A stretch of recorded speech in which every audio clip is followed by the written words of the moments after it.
नमस्कार दोस्तों, welcome to our YouTube channel. Discuss कर रहे हैं हम लोग पर्सनालिटी के बारे में और इसी कल एक क्लास हो गई थी जिसमें हमने क्या पढ़ा था।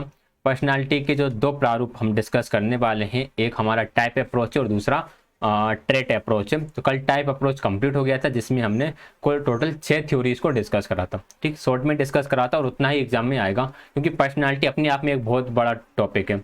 तो पर्सनालिटी कुछ डेफिनेशन वगैरह देखी थी, फटाफट एक बार कल का क्लास थोड़ा सा डिस्कस करेंगे। हिप्पोक्रेटिस ने शारीरिक द्रव्य के आधार पर 4 प्रकार बताए: कफ, पीतापित्त, कालापित्त, रक्त, फ्लेगमेटिक, कोलेरिक, मेलेनकोलिक एंड सैंग्विन। ठीक, इसके बाद चरक संहिता में त्रिदोष बताया गया एंड त्रिगुण बताए गए। त्रिदोष वात, पित्त, कफ एंड त्रिगुण सत्व, रजस, तमस। इसके बाद आता है शेल्डन ने शारीरिक बनावट के आधार पर पर्सनालिटी को डिफ्रेंशिएट करा है, क्लासिफाई करा है। लंबाकृतिक, आयताकृतिक, गोलाकृतिक, तीनों ही नाम आपको याद रखना है हिंदी मीडियम वालों के लिए। इंग्लिश मीडियम वालों के लास्ट के दोनों नाम याद रखना है: सेरेटोनियम, एक्टोमॉर्फिक, सोमेटोनियम, मेसोमॉर्फिक एंड विसेरोटोनिया एंडोमॉर्फिक। ये सब कुछ कल हमारा हो ही गया था। क्रेसमर का डिस्कशन क्रेसमर ने 4 टाइप्स में पर्सनालिटी को बांटा है: सुडोलकाय यानी एथलेटिक, लंबेकाय मतलब एस्थेनिक, गोलाकाय पिकनिक एंड विशालकाय डायप्लास्टिक। ठीक, तो ये 4 प्रकार केसमर ने दिए। इसके बाद कार्ल यूंग जिन्होंने इंट्रोवर्ट एंड एक्सट्रोवर्ट में पर्सनालिटी को डिफ्रेंशिएट करा था। फिर फ्रीडमैन एंड रोजमैन। हाँ, ये याद रखना, कल वाली जो क्लास थी उसमें ओनली फ्रीडमैन लिखा हुआ था, बट फिर मैंने इसे थोड़ा सा चेक करा क्योंकि कल ये मिस हो गया था स्लाइड में लिखना। तो यहाँ पर रोजेन मैन भी आएगा, फ्रीडमैन और रोजेन मैन दोनों ने ही दिया है ये वाला type. Type A, type B, type C को इसमें ऐड करा मॉरिस ने और टाइप डी को ऐड करा था डेमोलेट ने। तो कुल हमने 6 प्रकार के मतलब 6 थ्योरीज को डिस्कस करा था पर्सनालिटी की। आज हम इसी को आगे कंटिन्यू बढ़ाएंगे। आज हम डिस्कस करने वाले हैं विशेषक उपागम यानी कि ट्रेट अप्रोच। ट्रेट अप्रोच किस पर बल देती है? ये मनोवैज्ञानिक गुणों पर बल देती है कि किस व्यक्ति में किस किस तरह के गुण हैं। इन गुणों के आधार पर उन्होंने चीजों को बांटा है। ठीक है, एम्फेसाइज ऑन साइकोलॉजिकल कैरेक्टरिस्टिक्स। इसमें जो 3 थ्योरीज हैं ये इंपॉर्टेंट है। एक आलपोर्ट की थ्योरी, फिर केटल और हेंस हाइजिंग। केटल का जो 16 पीएफ है, 16 पर्सनालिटी फैक्टर थ्योरी है, एक ये डिस्कस करना रहेगा। हेंस हाइजिंग को डिस्कस करेंगे और साथ के साथ कल मैंने एक बात बताई थी कि एक क्वेश्चन आया है, एमपी टेट में भी रिपीट हुआ है, अदर जो उसको क्या बोलते हैं रीट में भी रिपीट हुआ है कि इंट्रोवर्ट एंड एक्सट्रोवर्ट किसने दिया, इंट्रोवर्ट एंड एक्सट्रोवर्ट पर्सनालिटी के बारे में किसने बात करी। तो कल जब हमने क्लास देखी थी कि जो कार्ल यूंग हैं इन्होंने इंट्रोवर्ट एंड एक्सट्रोवर्ट के बारे में बात करी है। अब यहाँ पर जो हेंस हाइजिंग है ये भी इंट्रोवर्ट एंड एक्सट्रोवर्ट के बारे में बात करते हैं। अब इन दोनों में अंतर क्या है वो पढ़ेंगे हम। सबसे पहले आलपोर्ट की बात कर लेते हैं। आलपोर्ट ने 3 प्रकार की पर्सनालिटी बताई। कितने प्रकार की? 3 प्रकार की, मतलब कुल मिला के ये कह सकते हो 3 प्रकार के गुणों की बात करी इन्होंने। सबसे पहले बात करी प्रमुख गुण यानी कि मुख्य गुण जिन्हें बोलते हैं, इन्हें हम बोलेंगे कार्डिनल ट्रेट्स। कार्डिनल ट्रेट्स क्या थे? देखिए, कार्डिनल ट्रेट्स जो होते हैं ये ऐसे ट्रेट्स होते हैं जिस पर आपकी पूरी पर्सनालिटी डिपेंड करती है। मतलब इससे पता चल जाता है कि यार ये इस व्यक्ति की पर्सनालिटी कैसी है। जैसे अगर हम बात करें गांधी जी का सत्य व अहिंसा, हम सत्य व अहिंसा से किसे रिलेट कर रहे हैं? गांधी जी को रिलेट कर रहे हैं। तो ये होता है आपका क्या, प्रमुख विशेषक। ये थोड़े से सीमित होते हैं क्योंकि ये 1-2 ही होते हैं व्यक्ति के अंदर, क्योंकि व्यक्ति की जब आप पर्सनालिटी डिफाइन करोगे तो 1 या 2 कैरेक्टर से डिफाइन करोगे कि यार ये बिल्कुल सत्यवादी है। जैसे सत्यवादी राजा हरिश्चंद्र, दानवीर कर्ण। तो ये जो दानवीर है ये विशेषता किसकी हो गई? कर्ण की हो गई। सत्यवादी विशेषता किसकी हो गई? हरिश्चंद्र की हो गई। अहिंसा किसकी विशेषता है? गांधी जी की विशेषता है। तो ये होते हैं प्रमुख गुण। ये अत्यंत महत्वपूर्ण होते हैं। किसके लिए महत्वपूर्ण होते हैं? आपकी पर्सनालिटी को डिफाइन करने के लिए बहुत ज़्यादा महत्वपूर्ण होते हैं। इनका प्रभाव व्यक्ति के व्यवहार के समस्त पक्षों पर होता है। जितने भी एस्पेक्ट्स हैं उन सभी पर इसका प्रभाव पड़ता है। आई बात समझ में? आगे हम बात करें, फिर आता है केंद्रीय विशेषक। अच्छा, ये आपको शायद मेरी वजह से थोड़ा दिख नहीं रहा होगा तो मैं इसे थोड़ा सा सही कर देता हूँ। चलो, अब नीचे का दिख रहा होगा क्लियर। केंद्रीय विशेषक क्या होते हैं? जिन्हें हम बोलते हैं central trait.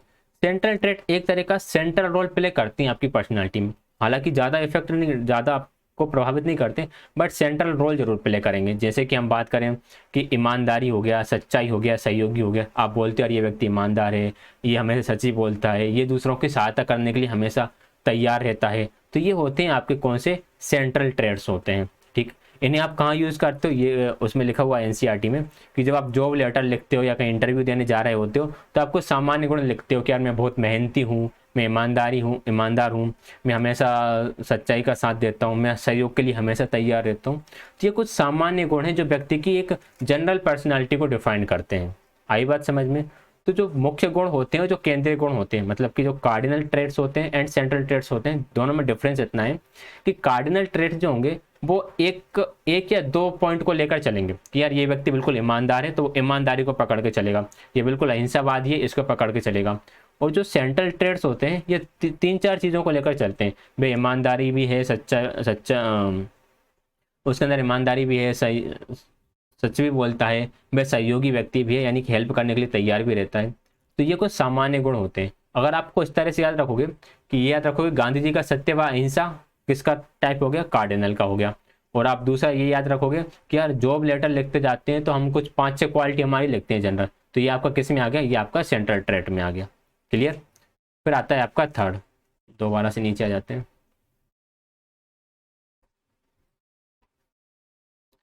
Central trait, sorry secondary traits, ये होते हैं गुण, ये बिल्कुल जनरल होते हैं, इसका आपकी पर्सनैलिटी पे कोई ज़्यादा प्रभाव नहीं पड़ता, बहुत ही कम प्रभाव पड़ता है। जैसे कि मुझे आम पसंद है, ठीक है मुझे आम पसंद है, मेरे जैसे बहुत से लोगों को आम पसंद होते हैं। जैसे कोई बोलेगा मुझे आर्ट अच्छी लगती है, मतलब मुझे ड्राइंग अच्छी लगती है, पेंटिंग अच्छी लगती है, या फिर मुझे ये खाना बुरा लगता है, मुझे इस तरह के लोग बेकार लगते हैं। तो ये नॉर्मल बात होती है, ये सभी के अंदर पाए जाते हैं, इनसे किसी व्यक्ति की पर्सनैलिटी तो डिफाइन नहीं होती, ये बोलते हैं बहुत कम आप इससे कुछ अंदाजा लगा सकते हो। क्लियर हुई बात? तो आलपोर्ट ने 3 तरह के गुण बताए, 3 तरह के ट्रेट बताए, ध्यान रखिएगा, कार्डिनल, सेंट्रल और सेकेंडरी। कौन से? Cardinal, central and secondary. Exam में ज़्यादातर सिर्फ नाम ही पूछ लिया जाता है कि इनमें से कौन सा आलपोर्ट के द्वारा दिया गया है या फिर कौन सा आलपोर्ट के द्वारा नहीं दिया गया है। आगे बात समझ में? आलपोर्ट के बाद फिर आते हैं हमारे Cattell, Raymond V Cattell, Raymond Cattell ही बोल देते हैं। वेरी वेरी वेरी इंपॉर्टेंट इनकी थ्योरी। यहाँ से एक क्वेश्चन डायरेक्ट बनकर आता है कि 16 पेयर फैक्टर किसने दिया, 16 कारक विश्लेषण का सिद्धांत या 16 फैक्टर किसने दिया है, 16 पर्सनालिटी फैक्टर किसने दिया। तो 16 पर्सनालिटी फैक्टर देने वाले कौन है, रेमंड केटल है। अब 16 पर्सनालिटी फैक्टर्स को याद कर पाना थोड़ा मुश्किल है तो आप उनके चक्कर में फंसो ही मत, ठीक है। इससे अच्छा ये है कि आप पर्सनालिटी टॉपिक को पूरा कवर कर लो ताकि आप पर्सनालिटी से कहीं से भी क्वेश्चन बनकर आ जाए तो आप कर दो। क्लियर हो गई बात? 16 फैक्टर कुछ इस तरह से हैं, जैसे कि हो सकता है कोई व्यक्ति कैसा हो, सोशल हो, तो इसका जस्ट अपोजिट कैसा निकलेगा व्यक्ति, नॉन सोशल निकलेगा। इसी तरह के कुछ कुल कितने फैक्टर हैं, 16 फैक्टर हैं। इनकी थ्योरी को फैक्टर एनालिसिस थ्योरी भी बोला जाता है। अब वो जो इनके फैक्टर्स हैं उनकी कैरेक्टरिस्टिक के अकॉर्डिंग इन्होंने 2 भागों में उन्हें बांटे। एक तो होते हैं मूल विशेषक जिन्हें बोलते हैं सोर्स ट्रेट, एक होते हैं सतही विशेषक जिन्हें बोलते हैं सरफेस ट्रेट्स, ठीक है। रीट में या फिर क्या पता सुपर टेट में कहीं पर ऐसा क्वेश्चन आया हुआ है कि सरफेस ट्रेट्स किसके द्वारा दिए गए, सतही विशेषक किसने दिए, तो राइट आंसर क्या होगा, रेमंड केटल ने दिए।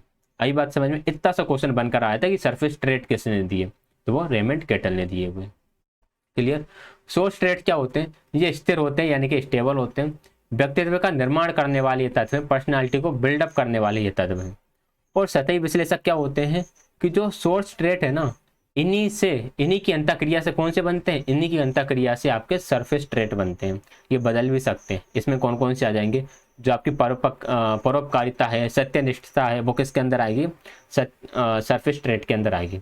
अब एक बात समझो, जैसे किसी व्यक्ति के अंदर सत्यनिष्ठा है, सत्यनिष्ठा कैसे बनी, सत्यनिष्ठा कुछ इस तरह से बनी कि वह हमेशा सही बोलता होगा यानी हमेशा सत्य बोलता होगा, वह अपने काम के लिए ईमानदार रहता होगा, वह कर्तव्यनिष्ठ रहता होगा।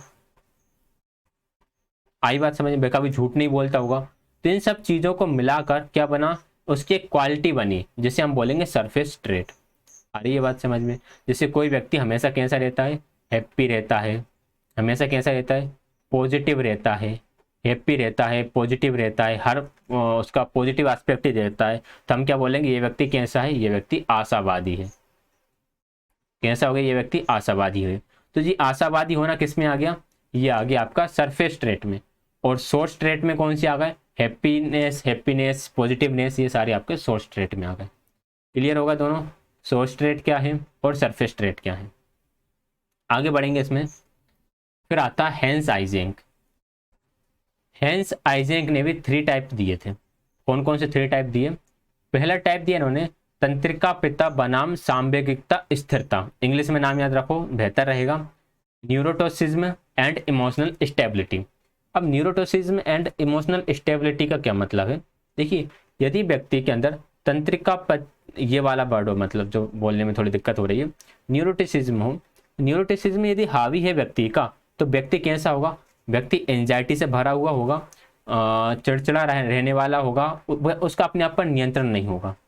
और दूसरी तरफ व्यक्ति कैसा हो सकता है? इमोशनल स्टेबल हो सकता है, जो शांत रहेगा, जो ज़्यादा, जिसका स्वभाव शांति रहने वाला है, जो विश्वसनीय रहने वाला है, रिलायबल रहने वाला है। आई बात समझ में? अगर किसी का न्यूरोटोसिज्म न्यूरोटिसिज्म हावी है तो मतलब कि वो दुखी व्यक्ति है, वो कोई इमोशनली स्टेबल है तो मतलब वो सुखी व्यक्ति है, वो उसका बैलेंस्ड बिहेवियर चल रहा है। क्लियर? ये तो इनका फर्स्ट टाइप हुआ, न्यूरोटिसिज्म वर्सेस इमोशनल स्टेबिलिटी। फिर इनका सेकंड टाइप आता है बहिर्मुखता बनाम अंतर्मुखता। तो यहाँ पर ये बात करते हैं इंट्रोवर्जन एंड एक्सट्रोवर्जन की। आई बात समझ में? तो जो रीट में क्वेश्चन आया था, रीट में क्वेश्चन कुछ इस तरह से आया था इसी को लेकर, जिसपे थोड़ा सा डाउट भी हुआ था कई लोगों को कि उसमें जो युंग है, कौन है, कार्ल युंग जो है, कार्ल युंग का नाम ही नहीं था, और सबने ये पढ़ रखा है कि इंट्रोवर्ट एंड एक्सट्रोवर्ट किसने दिया है? कार्ल युंग ने दिया है, उनका नाम ही नहीं था उस क्वेश्चन पेपर में। तो कुछ लोगों ने बोला क्वेश्चन गलत है, जबकि क्वेश्चन गलत नहीं है। क्वेश्चन में साफ साफ लिखा हुआ था कि जो ट्रेट अप्रोच है, ट्रेट अप्रोच में इंट्रोवर्ट एंड एक्सट्रोवर्जन की बात किसने करी है? सीधा सीधा लिखा था कि ट्रेट अप्रोच में इंट्रोवर्जन एंड एक्सट्रोवर्जन की बात किसने करी? तो ट्रेट अप्रोच में बात करी है किसने? हेंस आइजेंक ने। और टाइप अप्रोच में किसने बात करी है? टाइप अप्रोच में इसके बारे में बात करी है कार्ल युंग ने।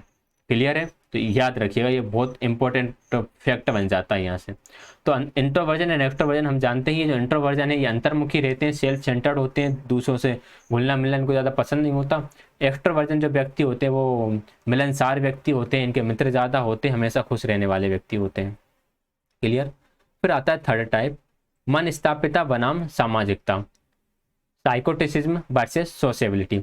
जिनका साइकोटिसिज्म हावी है, जिन पर मन स्थापिता हावी है, वो व्यक्ति कैसे रहेंगे? वो थोड़े से आक्रामक रहेंगे, यानी एग्रेसिव रहेंगे, अहम केंद्रित रहने वाले, ईगो सेंट्रिक रहने वाले, समाज विरोधी यानी कि एंटी सोशल रहेंगे, वो समाज के साथ घुले मिले नहीं रहते। और जो सामाजिकता जिन पर हावी होता है, मतलब जो ज़्यादा सोशिएबल होते हैं, वो सामाजिक तो होंगे ही, वो फ्रेंडली होते हैं, दूसरों के बारे में सोचने वाले होते हैं, जल्दी से मित्र बनाने वाले होते हैं। तो हेंस आइजेंक के हमें तीनों टाइप याद रखना है। पहला type neuroticism versus emotional stability, second type introversion versus extroversion, और third type psychoticism versus sociability. तो ये तीनों प्रकार हमें याद रखना है किसके? हेंस आइजेंक के। ठीक है, तो ये हमारी ट्रेट अप्रोच कंप्लीट होती है, जिसमें हमने तीनों टाइप को पढ़ा। तीनों टाइप में सबसे 3 थ्योरीज पढ़ी हैं। अल्पोर्ट को पढ़ा, जिन्होंने कौन कौन से टाइप दिए, जिन्होंने 3 टाइप के ट्रेट बताए, कार्डिनल, सेंट्रल और सेकेंडरी। और आपकी पर्सनालिटी पे सबसे ज़्यादा इफेक्ट कौन से ट्रेट डालते हैं? जो कार्डिनल ट्रेट है वो सबसे ज़्यादा इफेक्ट डालते हैं, उसके बाद सेंट्रल ट्रेट, और जो सेकेंडरी ट्रेट है वो बहुत ही कम इफेक्ट डालते हैं। फिर आते हैं रेमंड केटल। रेमंड केटल ने 16 PF दिए हैं, यानी कि 16 पर्सनालिटी फैक्टर दिए हैं। फैक्टर एनालिसिस थ्योरी के नाम से जाने जाते हैं। सोर्स ट्रेट यानी कि मूल विशेषक, और सरफेस ट्रेट यानी कि सतही विशेषक। 2 तरह के इन्होंने विशेषक दिए, यानी 2 टाइप के ट्रेट दिए हैं। फिर आते हैं हेंस आइजेंक। हेंस आइजेंक ने बात करी है, फर्स्ट टाइप जो दिया है वो दिया है neuroticism versus emotional stability. Second type दिया introversion versus extroversion. Third type दिया है साइकोटिसिज्म वर्सेस सोशेबिलिटी। क्लियर है? तो इस तरह से 3 प्रकार किसने दे दिए? हेंस आइजेंक ने। और हेंस आइजेंक ने इनको मेजर करने के लिए आइजेंक व्यक्तित्व पर्सनालिटी यानी कि आइजेंक पर्सनालिटी क्वेश्चनरी का भी निर्माण किया था। किसने करा था? हेंस आइजेंक ने करा था। भाई इन्होंने फैक्टर वगैरह दे दिए, अब इन्हीं को डिफाइन करने के लिए, इन्हीं का टेस्ट करने के लिए इसे डेवलप करा था हेंस आइजेंक ने। क्लियर हो गई बात? तो ये हो गई हमारी ट्रेट अप्रोच कंप्लीट। कल से हम स्टार्ट करेंगे साइकोडायनेमिक अप्रोच, जिसमें हम सिगमंड फ्राइड की पूरी कंप्लीट थ्योरी पढ़ने वाले हैं। उसके बाद पश्चिम फ्राइडवादी जो है, जिन्हें नव विश्लेषणवादी कहा जाता है, उनको पढ़ने वाले हैं। तो ये देखो, ये PPT मतलब प्रिपरेशन चल रहा है, इसको कंप्लीट करना है। तो ये थी आज की हमारी क्लास। 1 मिनट। तो क्लास पसंद आया तो वीडियो को लाइक कीजिएगा, शेयर कीजिएगा, चैनल को सब्सक्राइब कीजिएगा। पीडीएफ आपको टेलीग्राम चैनल पर मिल जाएगा, टेलीग्राम चैनल का लिंक डिस्क्रिप्शन में मिल जाएगा। तो क्लास ज्वाइन करने के लिए आप सभी का बहुत बहुत धन्यवाद।